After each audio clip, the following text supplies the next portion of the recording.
Hello guys, आप सब लोग कैसे हो। आशा करती हूँ आप सब लोग अच्छे होंगे, स्वस्थ होंगे, मस्त होंगे और अपने अपने कामों में व्यस्त होंगे। गाइस लोग, आप आज मैं गाने जा रही हूँ नटखट भजन एक, और आप सब लोग ज़रूर देखना, फुल वॉच करके हमारी वीडियो देखना। लॉन्ग वीडियो बना रही हूँ आज, बहुत दिन के बाद आज बना रही हूँ लॉन्ग वीडियो गाना गाकर। और प्लीज़ आप सब लोग ज़्यादा से ज़्यादा सपोर्ट करना हमारा।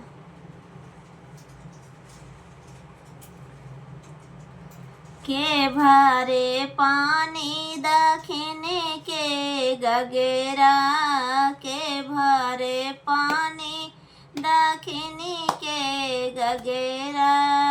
सास मोरी रानी ससुरे मोरे राजा, सास मोरी रानी ससुरे मोरे राजा। हम फूलवा झारी वाला मोर भंवरा, हम फूलवा झारी वाला मोर भंवरा। के भरे पानी दखिनी के गगेरा, के भरे पानी दखिनी के गगेरा।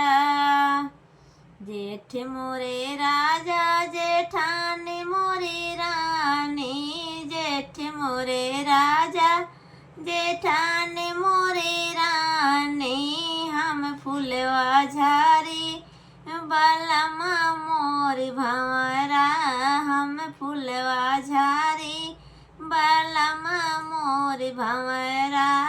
के भरे पानी दखिने के गगेरा। देवर मोरे राजा देवरानी मोरी रानी, देवर मोरे राजा देवरानी मोरी रानी। हम फूलवा झारी बलमा मोर भंवरा, हम फूलवा झारी बलमा मोर भंवरा। के भरे पानी दखिनी के गगेरा, के भरे पानी दखिनी के गगेरा। ननद मोरी रानी ननदोई मोरे राजा, ननद मोरी रानी ननदोई मोरे राजा।